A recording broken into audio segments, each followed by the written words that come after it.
Chapter 3 of this training program will cover school board operating practices and principles. Every year at the annual reorganization meeting, which occurs very early in the new fiscal year beginning July 1st, the board elects its president and vice president. The board president serves in a variety of capacities. First, the president is the chief spokesperson for the board. No other person should represent the board unless designated by the board for a specific purpose. This applies to fielding questions and speaking to the public and to the media on issues affecting the district. The president is also responsible for managing the processes that take place at board meetings. The president facilitates the conduct of the business of the board. He or she assures fairness and thoroughness of the members' participation in board meetings.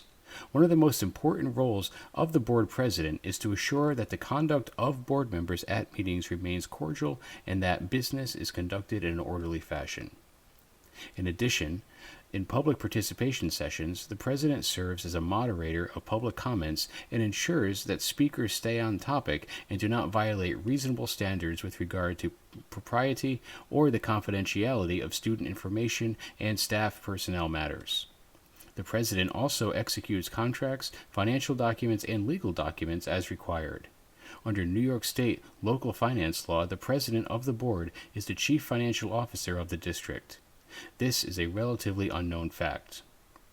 The role of the board president is very important, and the board members should take great care in the election of a person who will competently and fairly carry out the responsibilities of this position with integrity. Very important for all school board members to take the role of the president of the board very seriously. And that means that you should be very careful when you select your president. By that I mean you should be looking for a very specific set of skills in that president. The board president must be a good process manager. You want that individual to be very good at working with your superintendent. They have to be a good collaborator, a good partner. They have to be able to communicate well with the superintendent. They work together in managing the content and the process that's going to take place at every single board meeting. That board president also, in managing the board meetings, has to be a very fair individual in terms of who he calls on or she calls on at every single board meeting, and making sure that every single board member gets the opportunity to participate fully in discussions and to allow those board members to fairly and reasonably present their point of view and get it across in a way that all board members feel comfortable that they have had an opportunity to participate and fully express themselves on every matter that they believe is important in carrying out their responsibilities as an individual. So the process management skills of the board president are very, very important. The board president also should be able to anticipate the problems that may surface in a meeting. In that regard, the board president should be able to know the individual members of the board and anticipate where those individuals will be coming from in terms of their attitudes, their beliefs, their values. That's a very important skill that board president must have, so that they can avoid conflicts and avoid problems and be aware of the types of issues that are likely to arise and be able to manage those issues and conflicts that may take place, not to cause an individual to feel that their concerns are going to be dismissed, but they will be vetted and allowed to come out in a way that are responsibly reflected in the discussions that are taking place at the board table. This is a very important process management skill that board president has to be able to carry out. So we're looking for an individual that is a good collaborator with a superintendent, that is going to be very fair in terms of dealing with board members, and is going to be a good process manager in terms of being able to allow the processes and the discussions that take place at the board meeting to be carried out fairly and responsibly, and allow for a free-flowing dialogue, and be able to manage the meeting so that all the work that has to be done in a board meeting takes place over the course of the entire meeting and it's done on time so that you get out of the meetings in a reasonable period of time. I think the thing that is probably most difficult for board presidents is how they interact with the public. Probably the most difficult thing that you will see take place is when a parent comes in to complain about an issue that is specific to a child or a community issue that affects children in the school district. I think there's a tendency for the expectation of the complainer, if you will, to want an immediate answer. And I think again, the process management skills of the board president are very important here. It is essential that the board president not give an immediate off-the-cuff answer. Most of the time, the full set of facts and information is not immediately available to everyone, including the superintendent at that point in time. So what you need to do is to allow the person that is complaining to discuss the issue from their perspective, lay it out, and then proceed to allow for time for the superintendent and the other members of the team, the administrative team, to gather the information and then get back to the individual that has complained or expressed their concerns. So the process management skills of the president become very important here. They should not jump immediately to try to reflect a decision. They should basically defer to the superintendent to resolve the problem. And in fact, in many cases, what ends up happening is that the president of the board will turn to the superintendent and let the superintendent handle the complaint or the issue at that point in time. It's very important that board members, whether it's a group or whether it's the role of the president, recognize that they don't have complete information and therefore not try to answer that complaint or concern. So that's an important skill that you have in the president. They should not presume that they know how to answer a question when they don't have all the facts. I think the most rewarding thing that I've experienced as a board president really has to do with the role that the students play when they come to a board meeting. The fun of the job, the best rewarding part of the job, is seeing students demonstrate and present information or a project or some other aspect of what it is that they've learned in the course of their study to the board. There's no more rewarding experience than that. You're there because of the kids. And so when the kids come to the school board meeting and they make a presentation and demonstrate something that they've learned, they're coming with a sense of excitement and a sense of pride. And with that in mind, the board president, as the head of the board, basically has to acknowledge what they've done and say thank you very much and celebrate on behalf of the board, a sense of reflective pride in what it is that those students have done. They have pride in what they've done.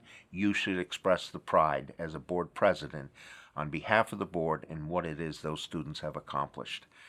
So bottom line, the board president is a very, very important role, and you need to be very careful as you select that person.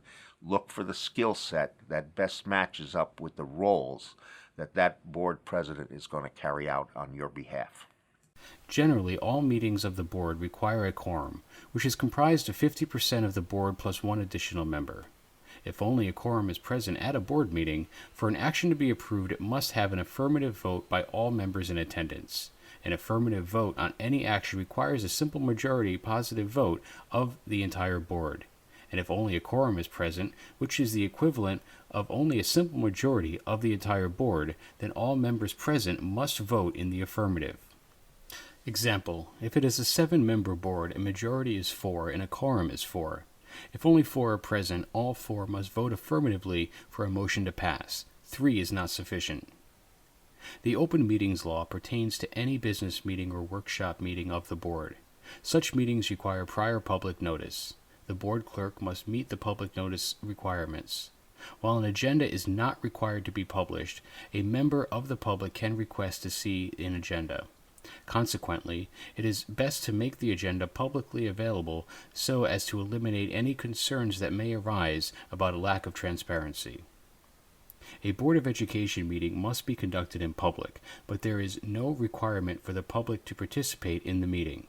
The board may permit public comment during the meeting, but the board can reasonably restrict both the topics upon which the public can comment.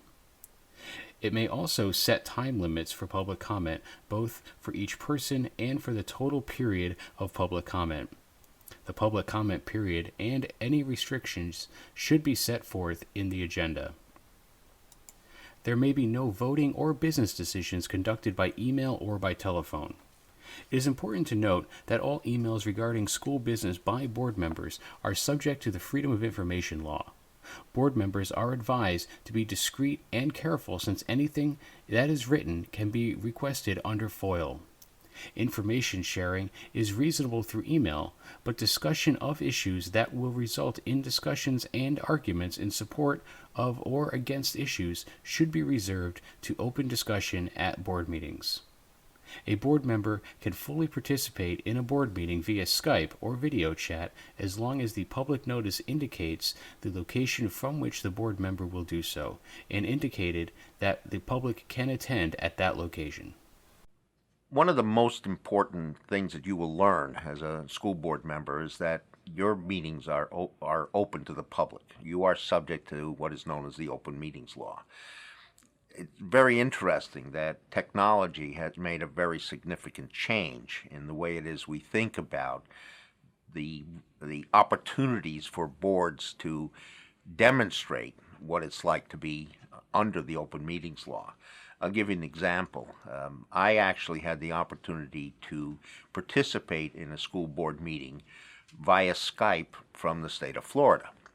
And you'll say, well, how does that happen? Well, it happens in a very, very specific way.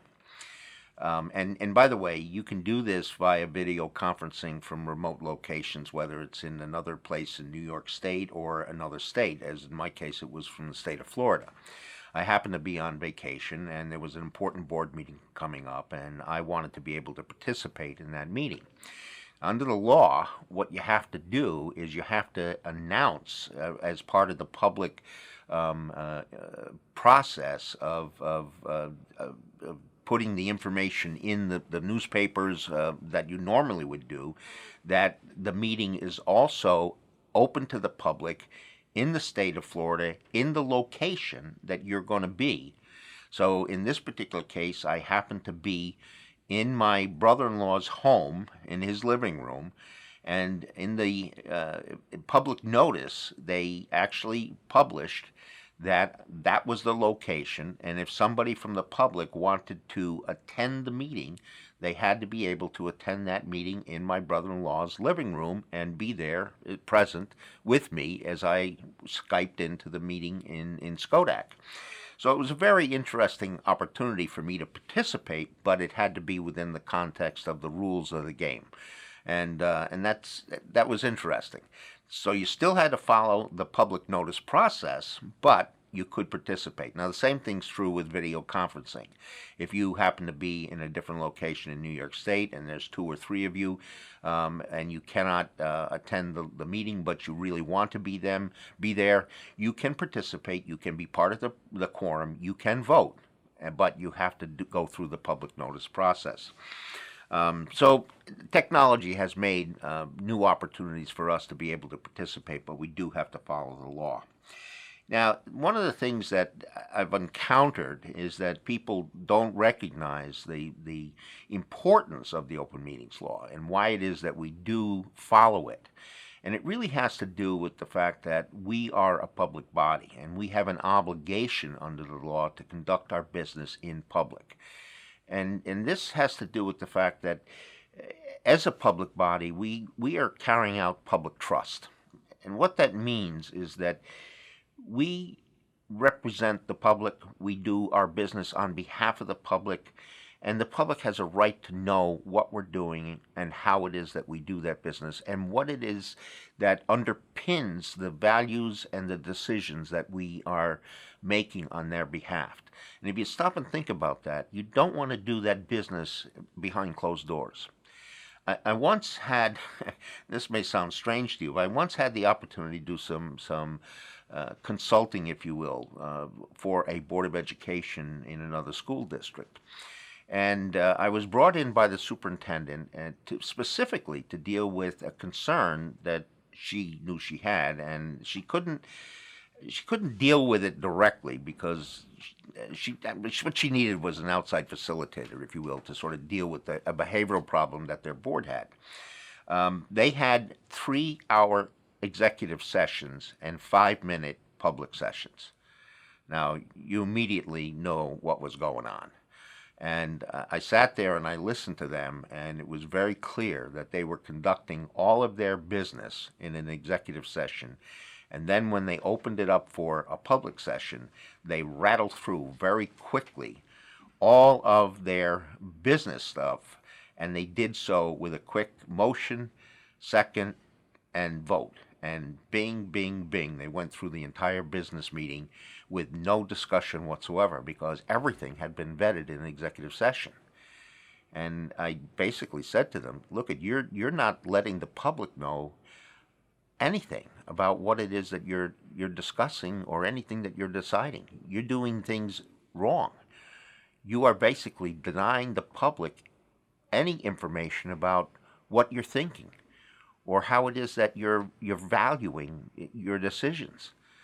And you really can't do that. You've got it backwards. Your executive sessions should be 5 minutes, and your public sessions should be 3 hours. Well, it took them a little while, but within the course of a few months, they finally got it straightened out, and they began to follow the law. And they changed their practice so that, in fact, they were carrying out the public's business in public.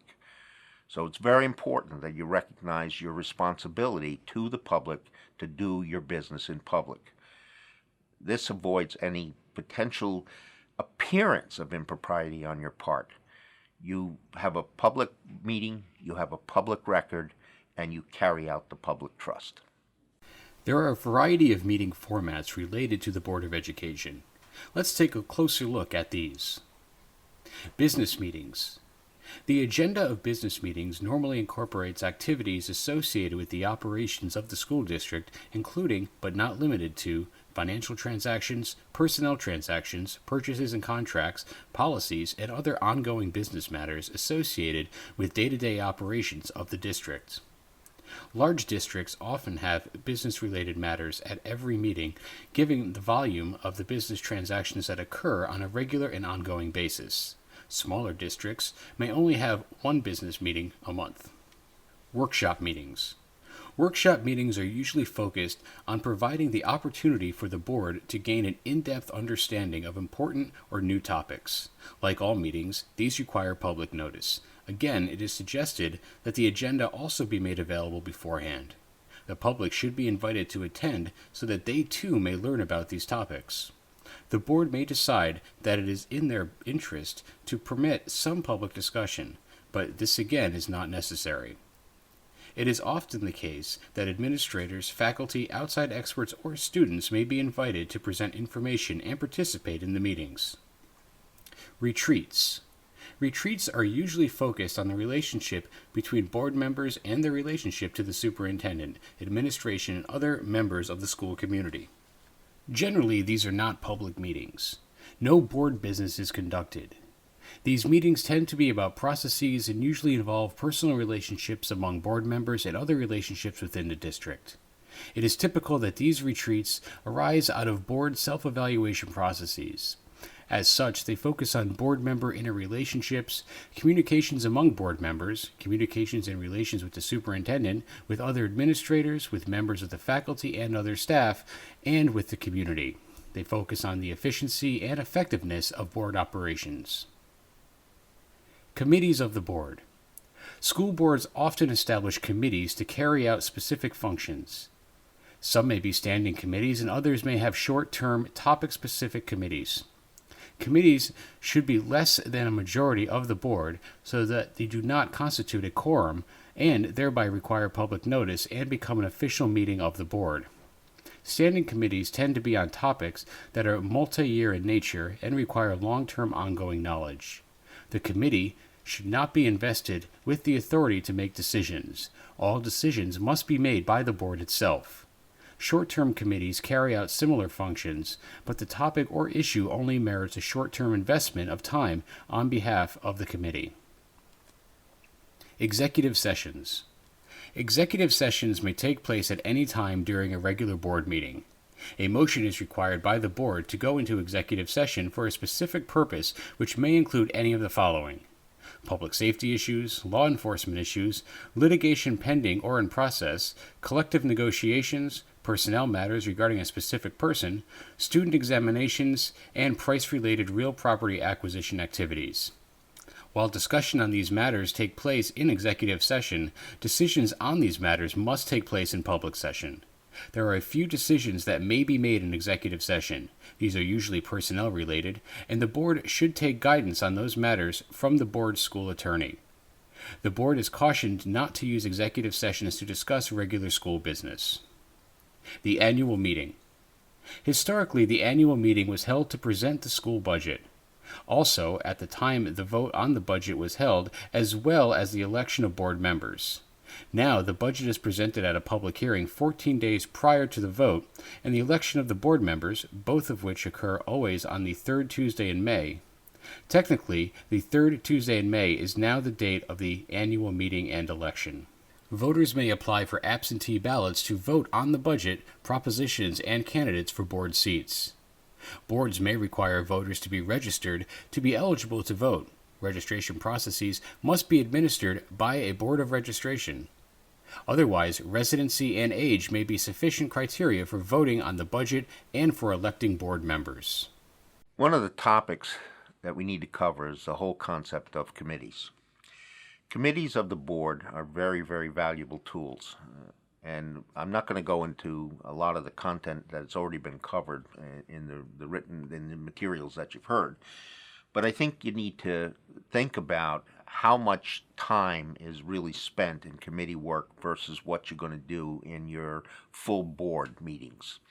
And the reason I say this to you is that I actually had an experience in my board when I was the president of the board, where we found ourselves with so many committees that there was a complete redundancy between the work of the committees and the work of the full board. What I mean by that is that we found ourselves literally repeating all of the discussions that were taking place in the committees in the board meetings. The full board wanted to know the essence of what occurred in the committee meetings. So that meant that the committees were literally repeating everything that occurred in those committee discussions in the board meetings. And so I said to myself, well, this is kind of silly. What was the purpose of having the committee meeting and then having all of that content regurgitated in the board meeting? So what we did is we culled through all of the different committees we had and basically eliminated a lot of the committees and decided that the content issues that were being discussed in committees would be discussed in the committee of the whole, the board as the whole. And what that did is it has saved a lot of time for individual board members, because board members were going to many meetings a month, being the committee meetings as well as the board meeting. And it also solved the problem that individual board members actually got a chance to participate on issues as a committee of the whole.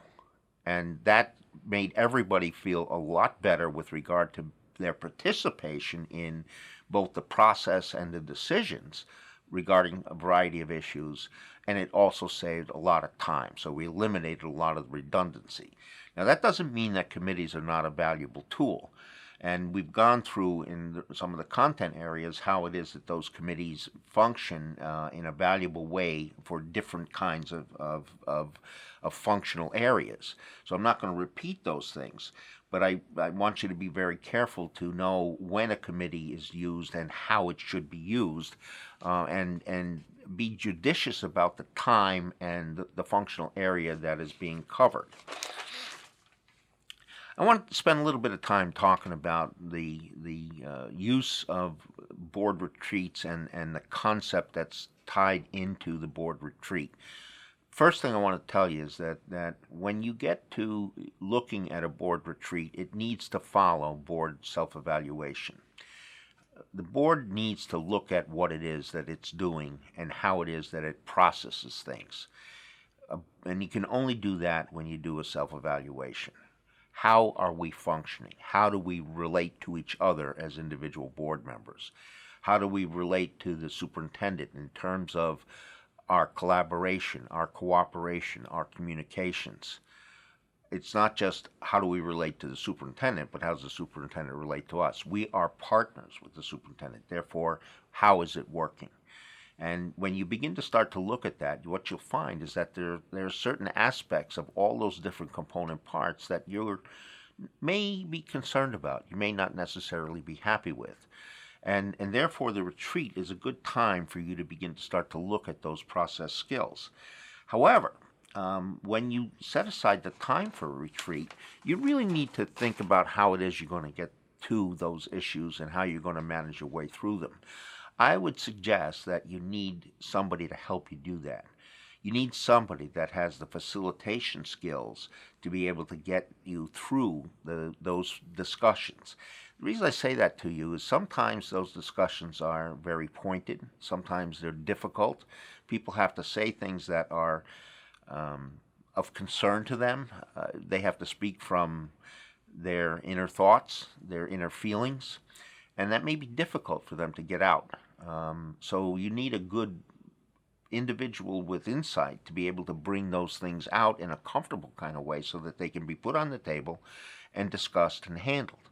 So a facilitator or somebody skilled with those types of abilities has to be there to help that process along. So I think this is an important part of looking at solving issues that are really internal to the board's relationships among the members and the processes that take place within the board amongst the members and in relationship to the superintendent. So I think you need to think about how it is you go about the process of team building and the overall functioning of the board. It's an important thing. A good functioning board resolves issues that are associated with how it works, both internally and in relationship to its partnership with the superintendent. This flows out of self-evaluation. It should be done periodically, at least once a year, and you know in your heart what things work and what things are not working. So doing it the right way and being open and honest with each other is a very important activity. Take it seriously and get it done. A conflict of interest occurs when a school board member is in a position to personally benefit financially from a decision he or she may participate in. Examples are when a board member has an interest in a contract awarded by the district, when the board member has an interest in a bank or financial institution used by the district, when the board member is an employee, corporate officer, or owner of a company doing business with the district, or when the board member has a business contract involving a relative who does business with the district. There is no conflict of interest when a relative of a board member is employed by the district. Similarly, a collective bargaining agreement involving a spouse or relative is not a basis for a conflict of interest. Therefore, a board member may vote in favor of a collective bargaining contract that covers a relative. If there is ever a question about a possible conflict of interest, the board member can ask the superintendent to have the district's attorney render an opinion on the matter. Prudence is always a good course of action. Sometimes there may be a situation that, while not a conflict of interest, may have the appearance of impropriety. In such an instance, it is best that the board member discloses in writing to the board president and the clerk of the board the nature of the circumstances that gives rise to any possible concern about the issue. Every board should have a policy specific to ethics and conflicts of interest consulted. Conflict of interest is an important issue that often arises and is taught to school board members as something that needs to be avoided. My experience, and just to put it in context, I've been on 3 boards of education, and collectively that represents 61 years worth of activity as a Board of Education member. And in 61 years, I've run across only one actual conflict of interest. And it's in 61 years, it only happened just once, and it was recently. Now, that doesn't mean that there weren't examples of the appearance of conflict of interest, and usually it arises out of the sense of a board member that they believe they have a conflict of interest. But when you look at what conflict of interest means under law, as it's defined by actual lawsuits and actual experience by definition in law, it's not a conflict of interest. And I'll give you some examples of this. Board members will think that because they have a relative who works in the district, that somehow or other that represents a conflict of interest. The courts have decided that that is not the case. So that you may have a spouse, you may have a nephew, you may have a child that works in the district. That is not a conflict of interest as it has been defined. But most board members, when they get newly elected to the board, don't realize that. They think they have to abstain from any vote. They cannot participate. I have actually had the experience, and some board members have this as well, that my spouse was a faculty member in the district. A faculty member who is a spouse does not constitute a conflict of interest. In fact, I have actually negotiated teacher contracts directly, which for most school districts is a no-no, by the way. You don't necessarily want to have board members negotiating contracts, but in our district it was small enough, and I had the skill set to be able to do it, so I negotiated the contracts. But having said that, even that was not a conflict of interest, because it did not directly benefit my wife. In fact, probably worked to her disadvantage because I was so tough. But having said that, the bottom line is that the having a relative working for the district is not a conflict of interest, although some people perceive it. I did not participate in tenure discussions associated with my wife, and that I felt was just a wise thing to do. Whether or not it was a conflict, I didn't want to be involved in that discussion, so I backed out of it. And I think that I wanted to avoid the appearance of a conflict.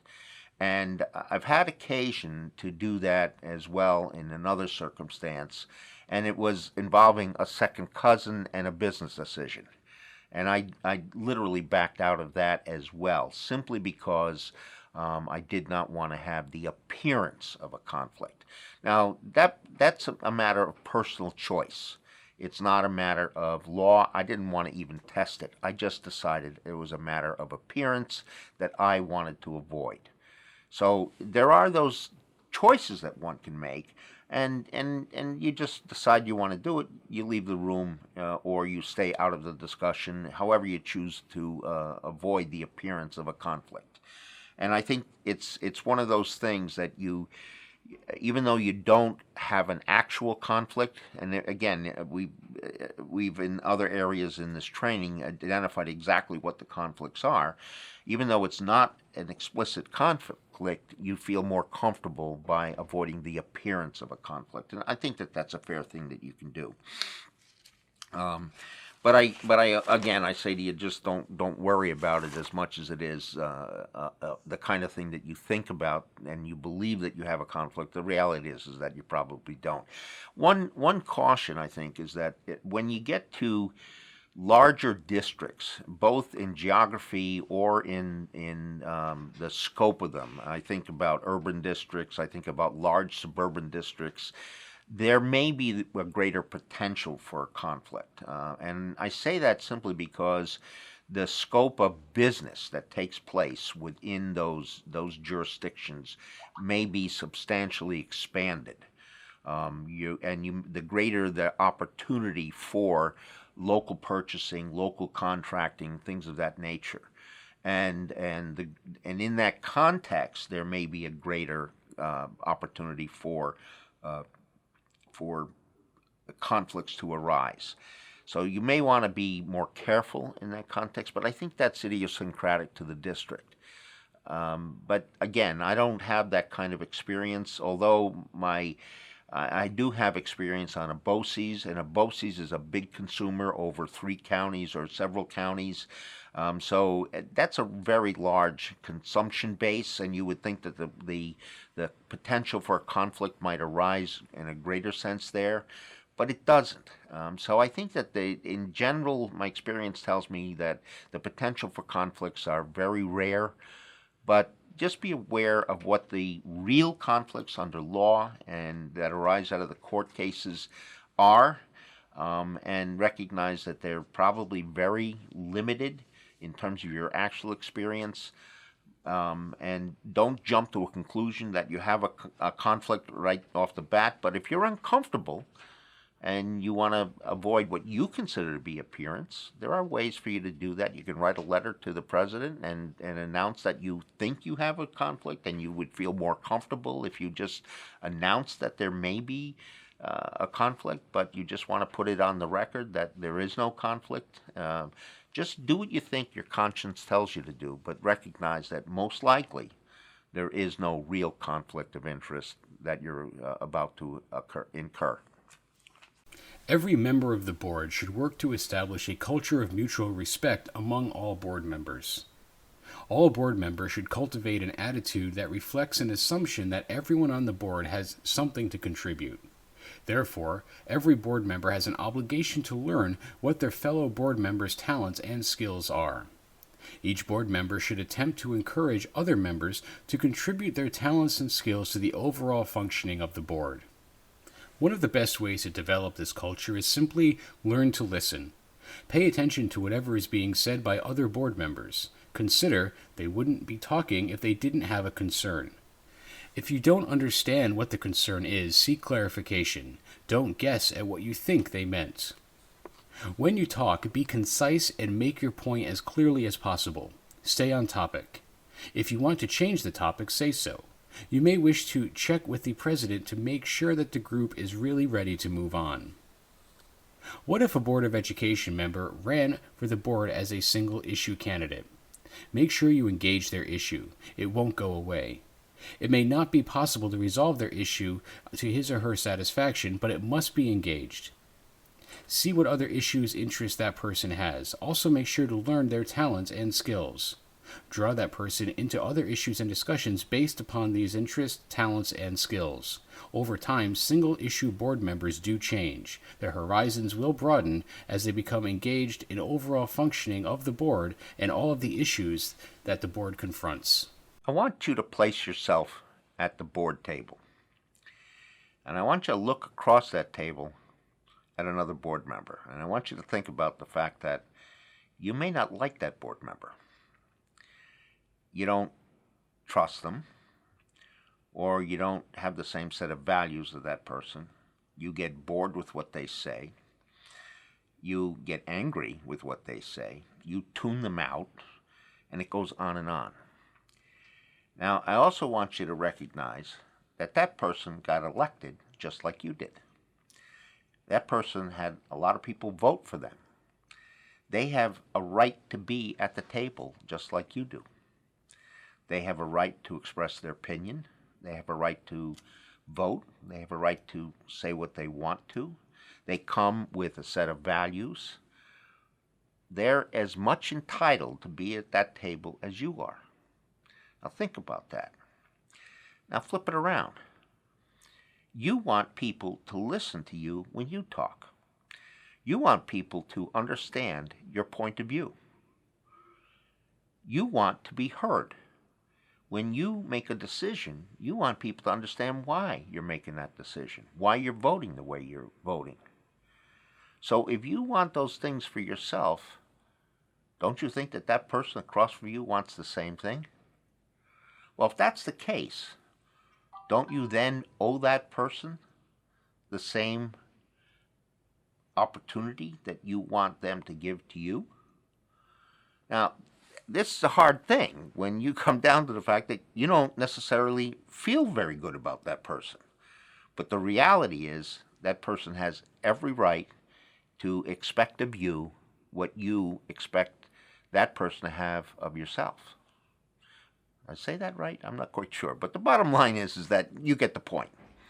Okay? Now, having said that, what you really want to do is you want to learn to listen, and you want to learn to have respect. As hard as that may be, what you need to learn to do is to try to get behind the words. Why is that person saying what they're saying? What values underpin what's going on? That person didn't come to the board without some underlying reason. Sometimes it's very different at the beginning of their tenure on the board, but as time goes on, they're going to learn what it means to be a good school board member. They're going to learn that it's all about the kids.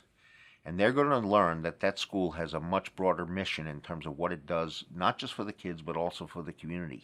That its mission, its purpose in being, is kid-centered and education-focused. And with that in mind, they're going to learn what their job is. And at that point, even though they may have a different perspective on things, they're going to have a good intention.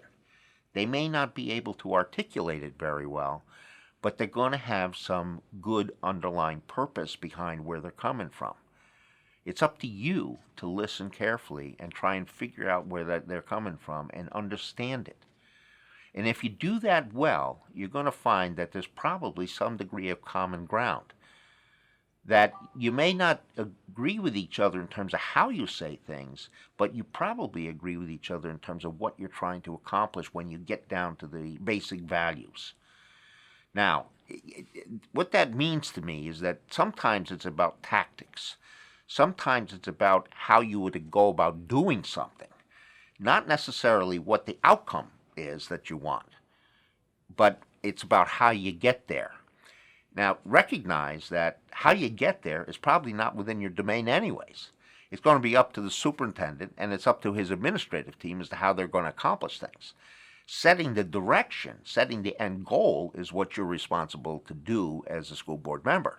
So if your values are the same and you finally figure that out because you're listening to each other and trying to get to the underlying values that are important, and then you decide that we both share the same objective, the same goal, because you've listened to each other and understand what's really underneath all of this, and that the task or the tactics on how to get there really don't matter and are not within your domain anyways, then you've done your job and you rely upon the people who do have the administrative responsibility to carry out the best way to do that within the context of the overall functioning and administration of the school district. So that's an important lesson. Listen well, try to dig down and find out what's going on. Now, let me just share with you that, this is not necessarily an easy thing. I happen to have a colleague on my board, and we are very, very different people. And he and I have had conflicts over the years. He has a lot of experience on this board. And over the years, we have had substantial conflicts. And I got to the point, he was on the board for a long time. He went off the board, and then he came back. And I finally got to the point where I said to myself, I really can't continue to have this conflict with this guy. He's smart, he cares deeply, and I can't have this ongoing kind of banter back and forth where I don't understand what he's all about. So I invited him to coffee at my house. We had a particular project that was underway, and I used that as a basis for having a dialogue over coffee.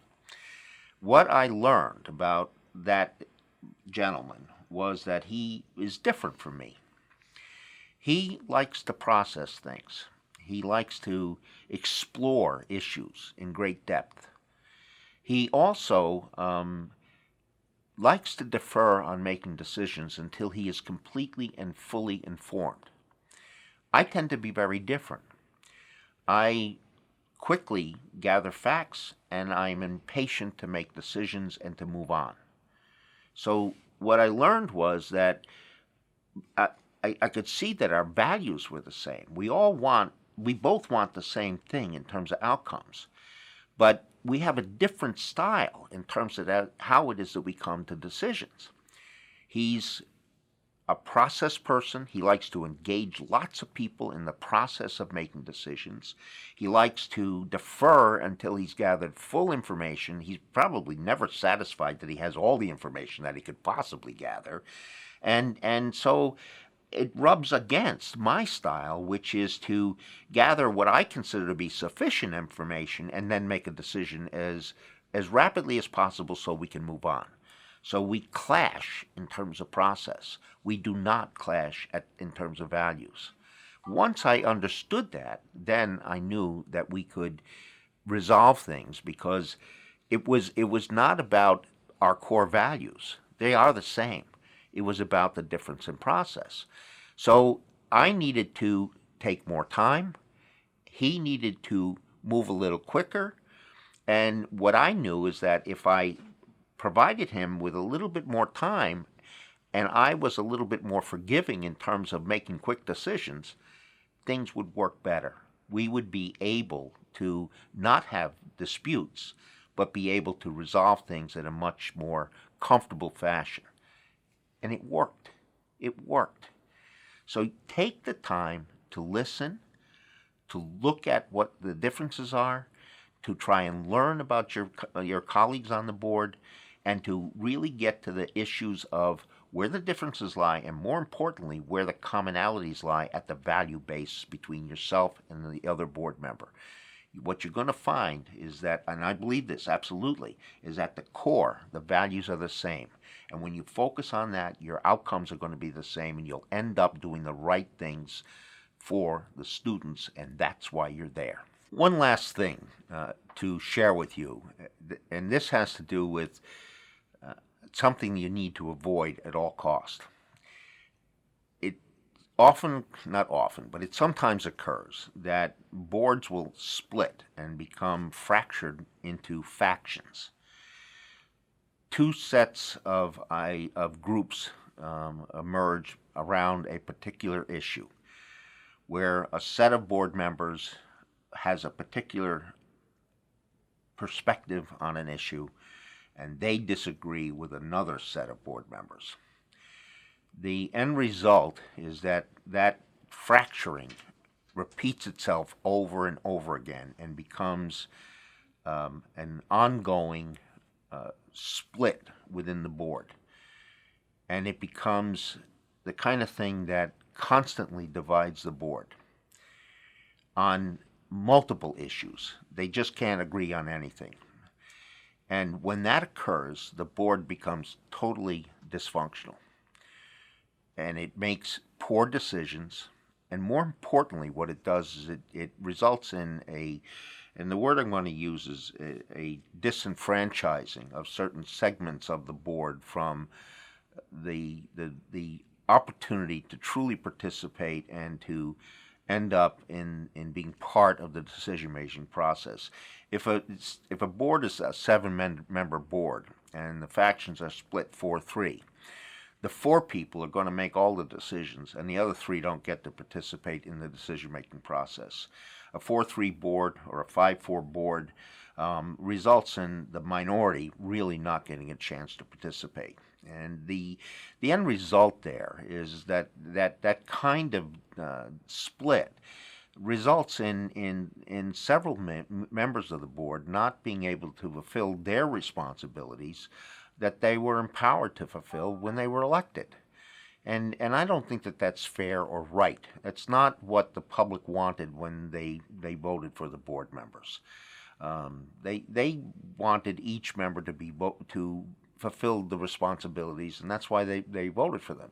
So when you get that kind of split, I think that the board really does become dysfunctional, and certain members of the board are disenfranchised with regard to their ability to carry out their function on behalf of the children of the district.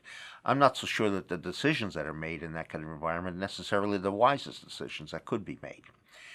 Now, what do you do about that?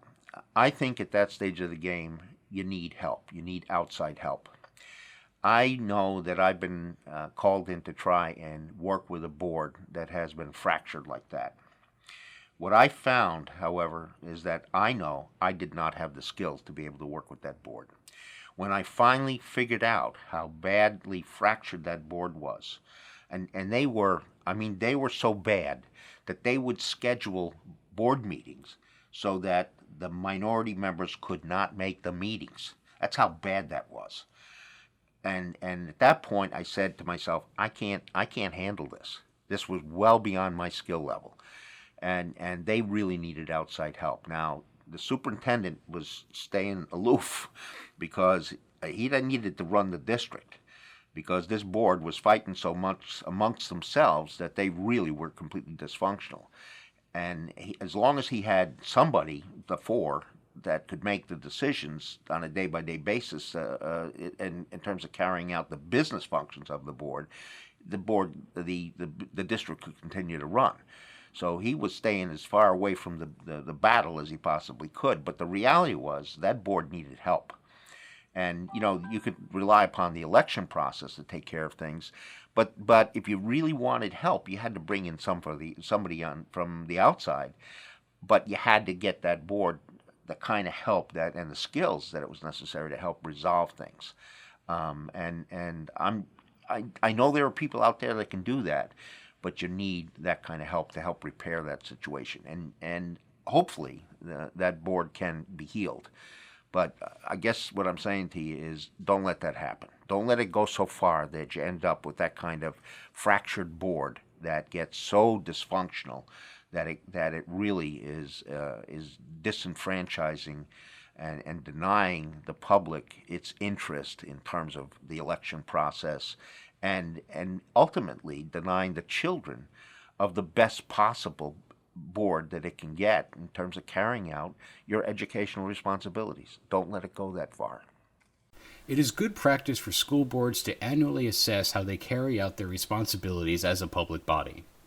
Things to be considered are relations and communications among board members, conduct of board members at board meetings, the efficiency and effectiveness of board meetings, the relationship between the board and the superintendent, the relationship between the board and administrators, the knowledge of the board of its faculty and staff, the effectiveness of communications with the community, the success of board and district goals, and the satisfaction of each board member and their role on the Board of Education.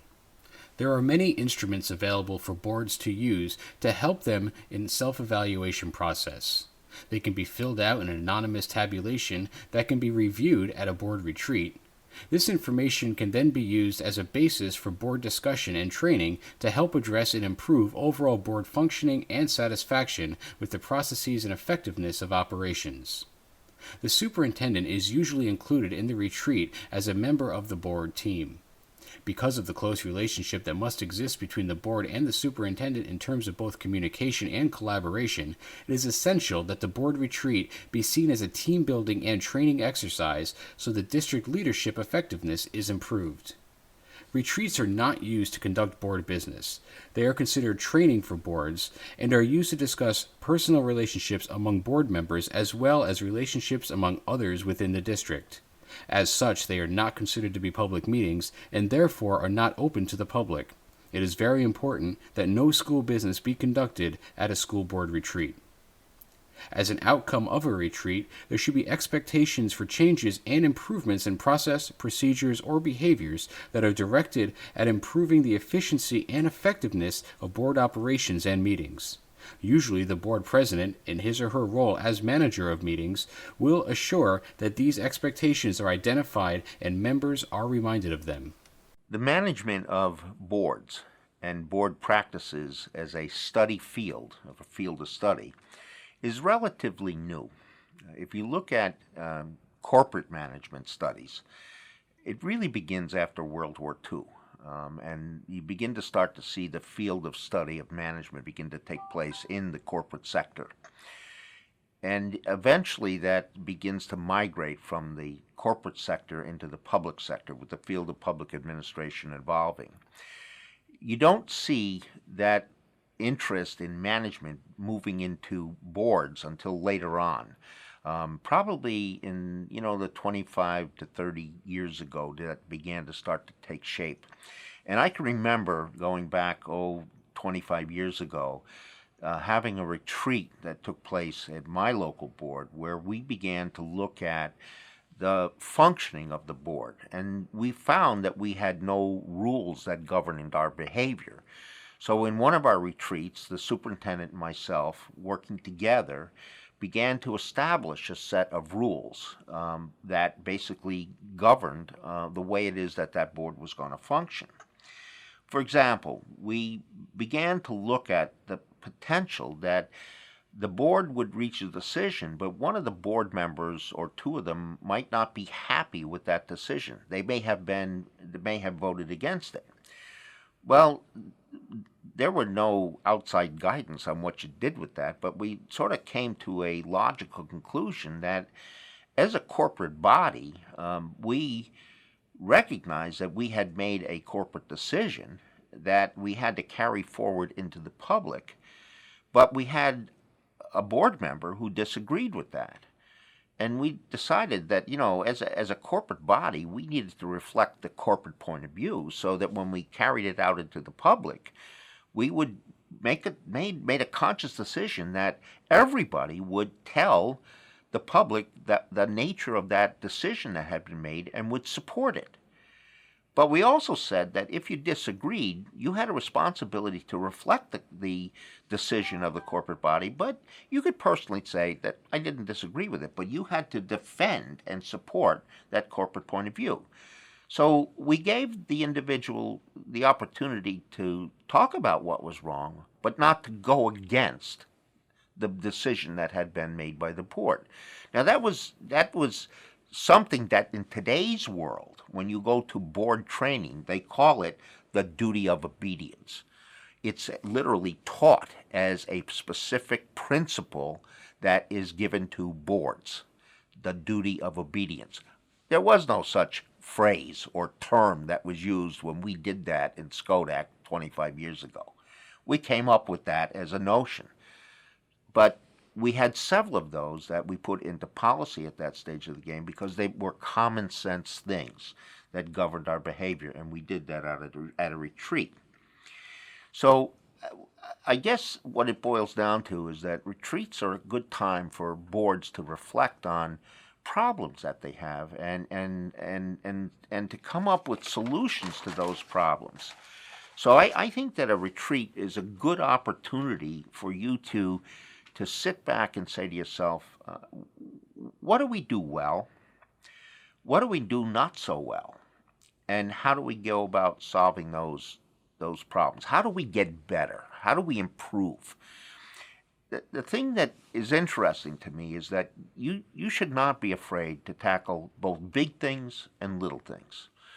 And it's very interesting. Sometimes the big issues that a board has are really important, and you need to discuss those because they are the kinds of things that can hold you up significantly. There are also little issues that they bother you, but they will surface over and over and over again. An example of a little thing. We had a problem where our meetings a few years ago were getting chaotic. Board members were talking over each other and interrupting each other. The meetings were getting chaotic. Everybody wanted to talk all at the same time. So we raised this issue in a retreat, and it was not that. How can I put it to you? It was discourteous. It was contributing to chaos in the meetings. Nobody could figure out what was going on, and it was the loudmouth that got the opportunity to take over. And it was not fair. It was just completely unfair what we were doing to each other. So we said to ourselves, from here on out, the president will control the meeting. We will raise our hands like children do in the classroom, and the president will recognize us in the order that our hands went up, and we will listen to each other until we are finished talking, and we will take turns, and everybody will get a chance to speak. Sounds childish, but you know what? It worked. And everybody, oh, another part of this decision is that we will really listen to each other and pay attention and make sure that we give everybody a fair chance to be heard. And so it sounds very minor and so simple, but the reality is that we weren't doing it, and so we followed the rules, and to the point where if somebody broke the rules, other board members would say to the guy who broke the rules, "Sorry, follow the rules," and it solved the problem. The behaviors got to be normalized, and we literally became more courteous to each other, followed the rules, and discussions ensued in a more rational and logical fashion. So that's a small thing. There are other things that are really big that have to do with the fact that you may not like the level of communications that are taking place between the superintendent and the board members. Example would be where there's an appearance that one board member has a line of communications to the superintendent that is more significant than all the rest. And the other board members feel that they are not getting the same information or as much or as complete information as the one board member is. That's bad. So you got to solve that, because you don't want a situation where somebody thinks that there's a favorite amongst the board members and that the superintendent is favoring somebody. When that happens, that is a bad thing. It's bad for the superintendent and it's bad for that one board member. And it can lead to problems of isolation and so forth. That's a big issue, and that's got to be resolved. And it's got to be resolved amongst the group and also with the superintendent. So that's an example of a big problem that's got to be resolved. And then you have little problems like being courteous to each other. So the idea is let everything come out, whether it's big or whether it's small. Make the problems real. Don't put on the table things that are not real, because you don't want stuff there that you can't all agree on as being real problems. They are all worth the time to deal with, and get them out and get them solved. You'll all feel better and you'll all function better. Board members often have to deal with a wide variety of conflicts in their roles or interactions with the district. This includes conflict among board members. If there is a disagreement on a substantive matter, try to listen to and understand the other party. Try to identify areas of potential compromise. Ask yourself, are you being as clear and articulate as possible? Eliminate anger from the discussion. If possible, defer discussion to a future time. Use a cooling off period. Ask other board members for advice, both those who support and those who are against your argument. Put yourself in the other member's shoes. Try to understand why he or she is taking their position. What is their motive? Is there any other way to achieve their objective, either in whole or in part? If the disagreement is personal, analyze why you feel the way you do. Remember, you can't change someone else's behavior, just your own. Can you do something to lessen the tension? Is it possible for you to approach the other board member with the attitude of, I'd like to improve our relationship. We have to work together for the best interest of the children of the district. I've thought about ways I can change my behavior and attitude, such as listening to you more carefully, trying to better understand what you're seeking to accomplish, and being more careful and thoughtful before I come to a particular position on issues. I hope this approach improves our relationship. Then let the other person respond. Conflict with superintendent. Remember, no superintendent wants open public conflict with a board member. If you disagree with the superintendent, other board members will know, so carefully and purposefully assess the temperament of the whole board. If the board has mixed views about the issue of disagreement, ask that the issue be deferred until the next meeting. This will give the superintendent time to approach you and to further analyze the issue to see what can be done to reach a consensus resolution.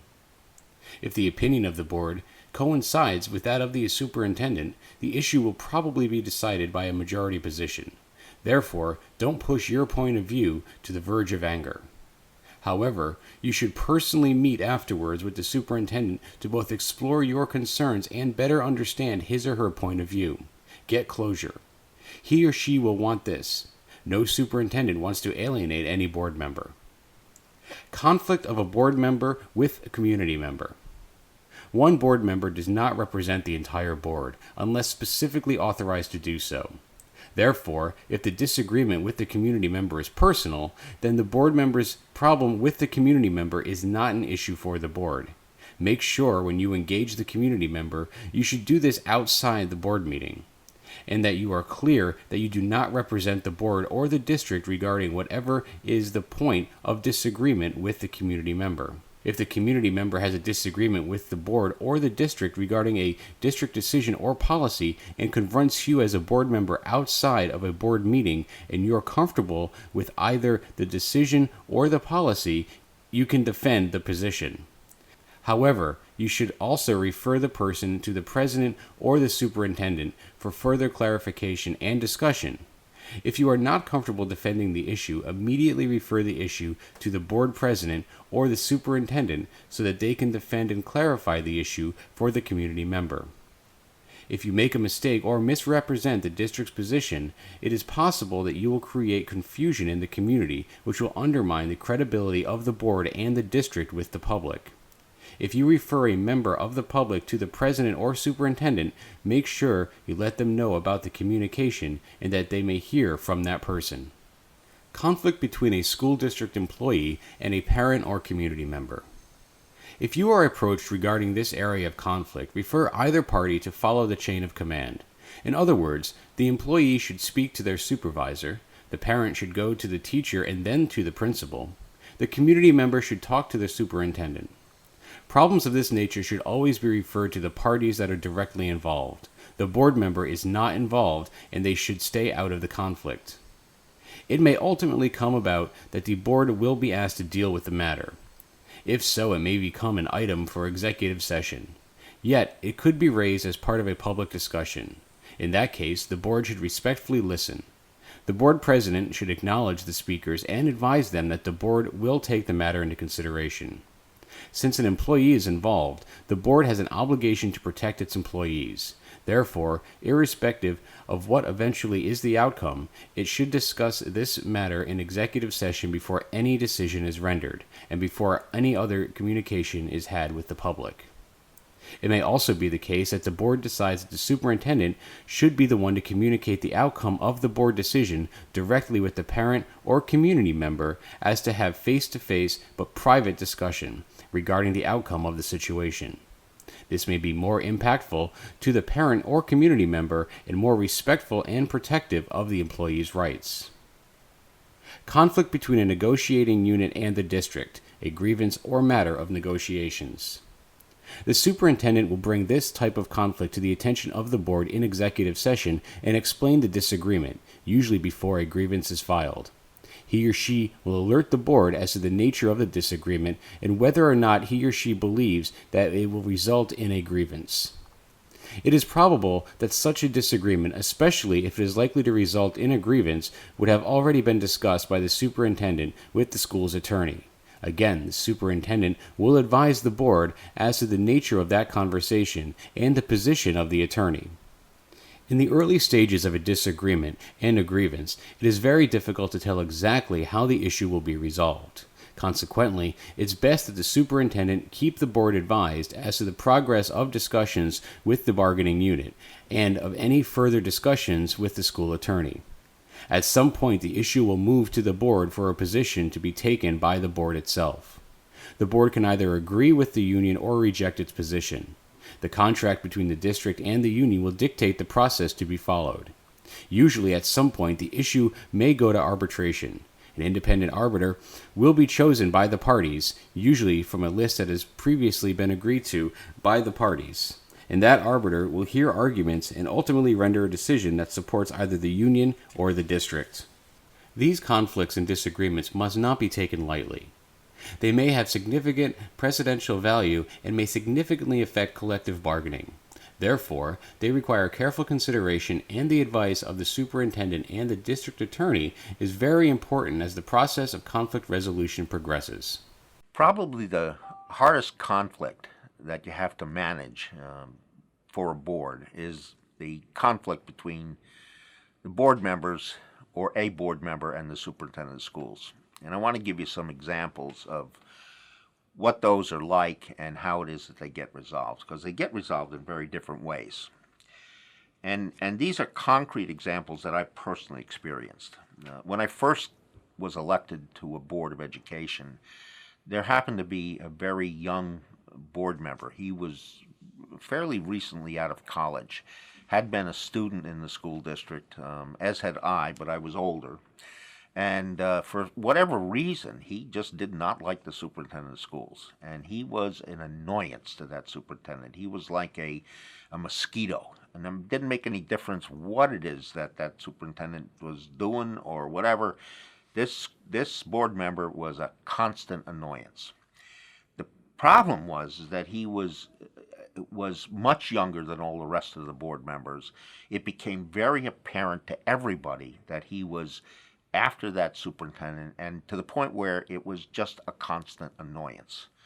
What ended up happening is that he became totally isolated from the rest of the board, and they made it very clear that he was isolated, and he began to feel that, to the point where in the board meetings he was just sort of neglected, left alone, not listened to.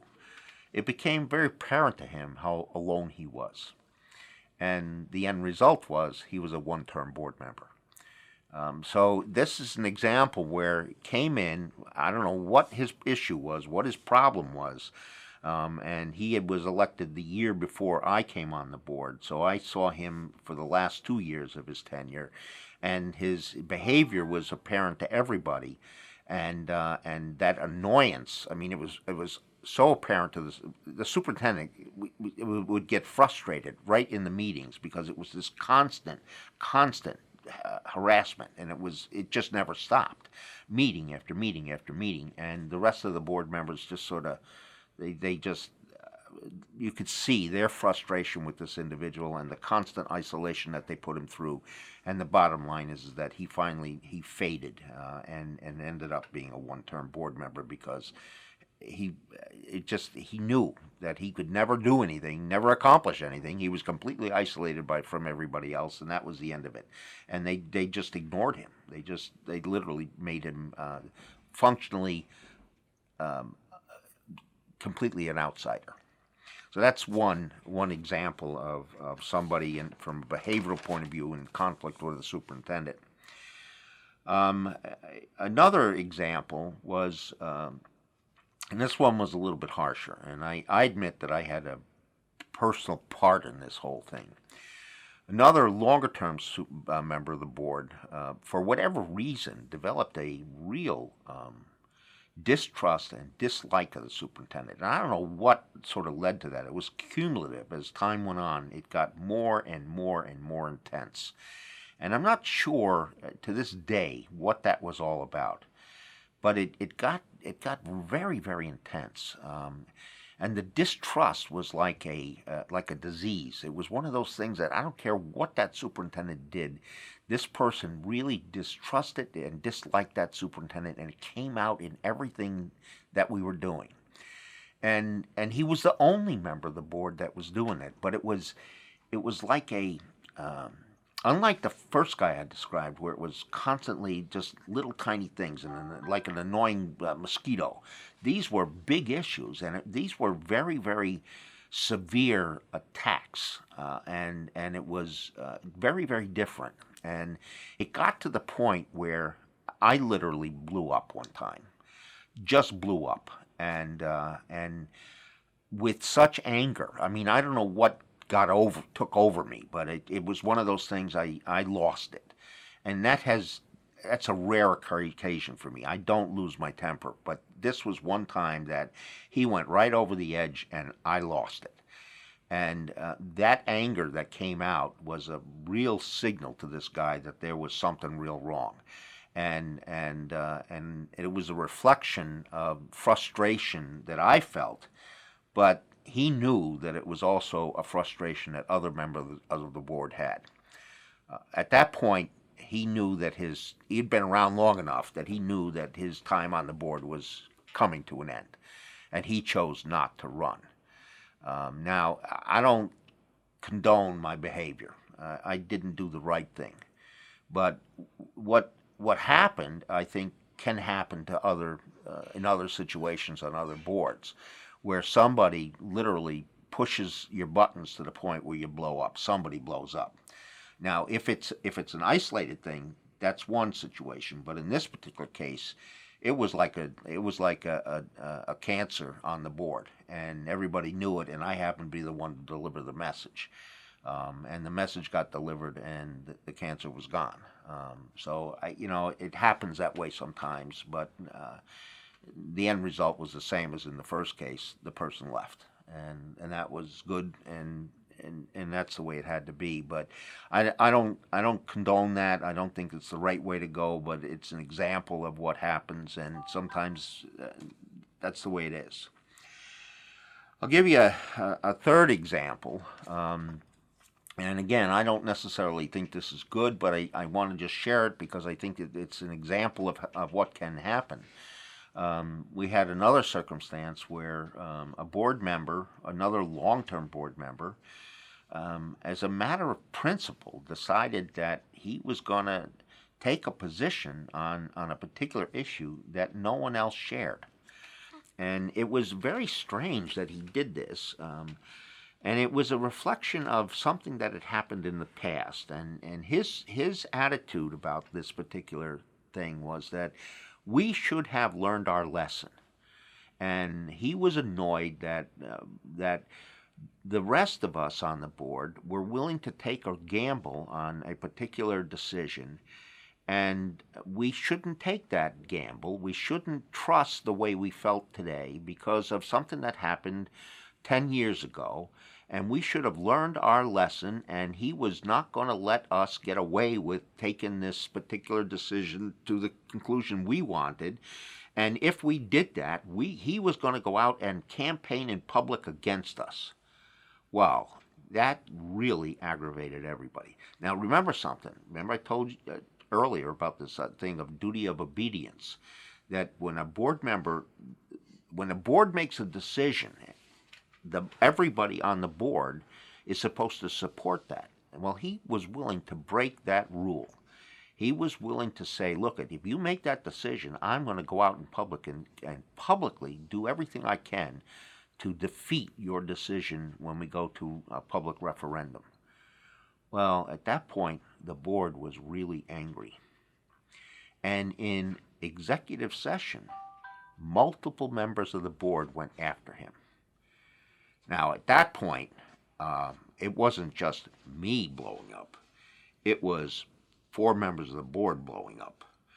And I think the rest of the board was kind of stunned. But the anger that came out at that point was not just one guy, but several people. And therefore, the message was really very, very strong.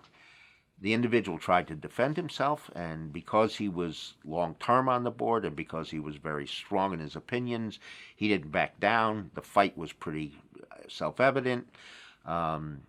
But in my community, it's a small community. The bottom line is, who knows what happens in terms of how the word gets out. Things happen. Elections take place. People lose. That's what happens. So things resolved itself through the election process. But the bottom line here is that this is another example of how it is that the board resolves the problem. All three. I want you to look at what's common in all three of these examples. The board resolves the problem. Now think about that. You have examples of problems of discord within the board, problems of conflict within the board. And what happens? It takes a while, but in all cases, the conflict is resolved within the board. And that's the bottom line lesson that I want to leave you with, is that it's one of those things. It is a natural occurrence that the group resolves its own problem. And that's the lesson I want to leave you with. Most board members want to get to know employees of the district.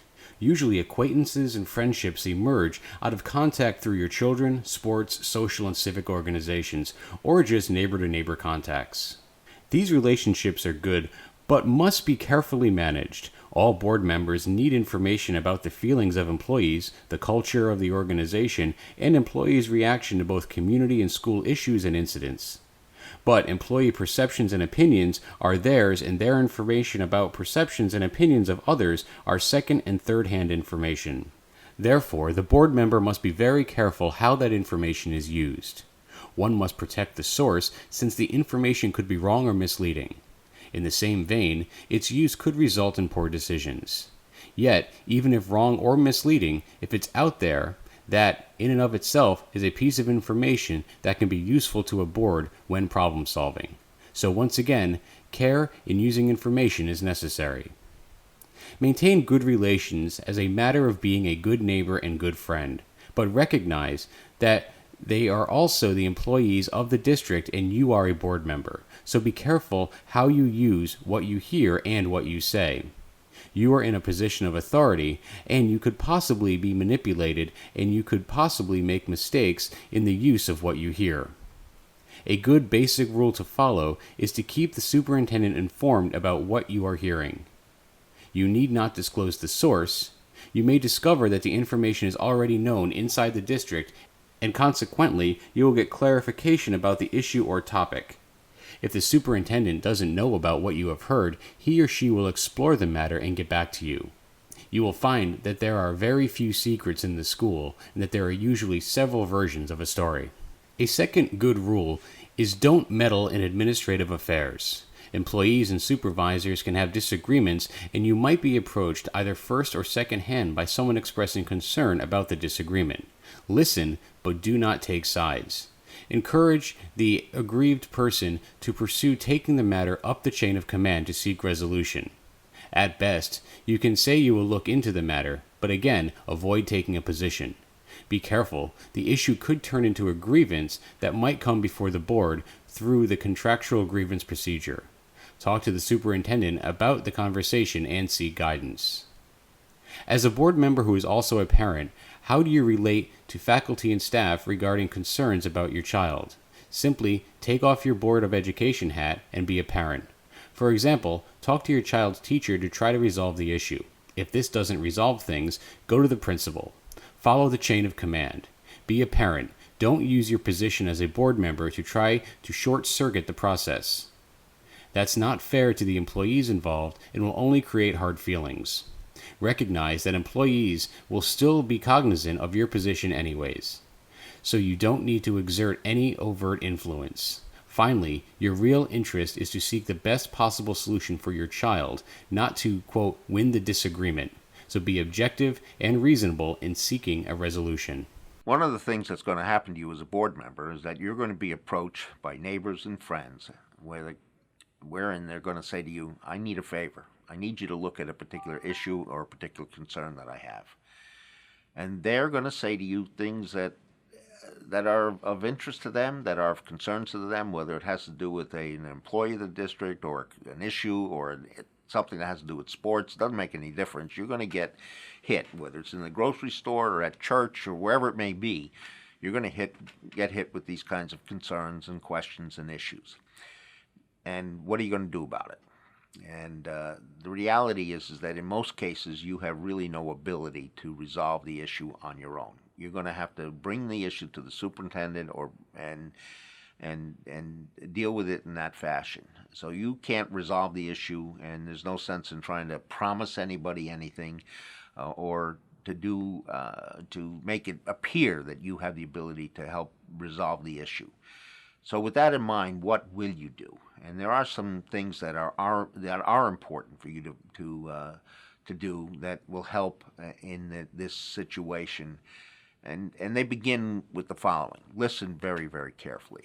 It's important that you accord the individual every bit of respect with regard to trying to understand and listen to what it is that they have to say. This is important in two respects. First of all, it needs to be personal. You need to give them a very strong sense that you care about what it is that they are saying. The other part of it is it's a matter of fact gathering. You need to understand the facts as they see them. It's not necessarily as you know them, but it's as they see them. That's very important, especially as you relate the information to the superintendent, so that you can convey their perception of the issue, not necessarily what you know it to be, or as you think you know it to be. It's how they think the facts are laid out. That's important for the superintendent to know. You need to convey to them that you really care about what it is they're saying. That's important. You need to have an attitude that basically lets them know that you do care. If you're indifferent, that is going to make them feel uncomfortable, and it it says to them that you're just not paying attention, and that you really don't care either about them or the issue that they care about. And why should they have bothered to even raise it with you? You don't want to give them that impression. So the other thing is that it to the extent that they can do something about it, you want to refer them into the proper channels so that they can better manage this. In many cases, what tends to happen is that they have a concern, they have an issue, but they don't know how to resolve it. So they come to you, but what they need to do is to follow the normal processes to help resolve these things, especially if it's a personal issue. If it has to do with a family member, if it has to do with a child, there are ways that they should follow the chain of command or help to resolve the issue, and you could offer them advice on how to actually step through the problem. In many respects, they can resolve it on their own. They don't necessarily have to go from top down. They can go from bottom up, but they don't know that. So try to help them to resolve the problem on their own, because that may be a simpler way to help get this done. But they don't know what the process is, so give them some guidance on how that can take place. As I said to you, care about the issue, and part of that is to be very, very honest with them. And this is important. If you give them a false sense of hope, if you basically pretend that you can do something, if you make stuff up, they're going to catch you. It's sort of like being caught in a lie. You don't want to do that. So you want to be very, very honest when you deal with folks. If you don't know something, say you don't know. If you cannot resolve things on your own, tell them that. If you're going to only carry the message and then we'll get back to them, tell them that. Be directly honest with folks. Honesty is always the best policy. Don't make stuff up. Don't lie. The worst possible thing that you can do. So be as honest as you possibly can. Listen, care, gather factual information, think about things from their point of view, facts as they reflect them and as they believe them. Convey the information accurately to your superintendent, and then make sure that you're being sincere and being very, very honest in the process. Also, make a commitment that you're going to follow up. There's nothing worse than basically taking the information in and not getting back to them. You need to close the loop with folks. They came to you with a problem. You need to bring the information back to them after you've done something with it. Even though it may be resolved, and that from the superintendent or someone else that it has been resolved, get back to them. It's important to close that loop. They came to you because they want your help. Let them know that, in fact, you know that it's been resolved. That's a courteous thing to do, if not just a thing to do as an elected official, because that's what you are. There's nothing wrong with being a little bit of a politician. It's not a bad thing to do, just to be able to close the loop with folks. You're there to represent the school district, and there's nothing wrong with being able to close the loop and be courteous and be responsive to someone who asked you for help, both as a human being and as an elected official. There's nothing wrong with that. So bottom line is, when you're dealing with these kinds of issues, these kinds of potential conflicts and concerns that arise out of the community, don't promise anyone anything that you can't deliver on. Tell the truth. Be honest with folks, and especially be yourself. Don't be somebody that you're not. That's another important lesson in this stuff, is that don't pretend to be more than who you are. Be be a human being. Be responsible. I mean, it sounds stupid to say that to you, but the reality is that you have an obligation to just be yourself. You're a good neighbor. You're a friend. Be a neighbor. Be a friend. And don't be more than what you would be in that regard. I think that's an important part of this whole thing. You're a school board member, but you're also a neighbor. You're also a friend. Be that person that you are.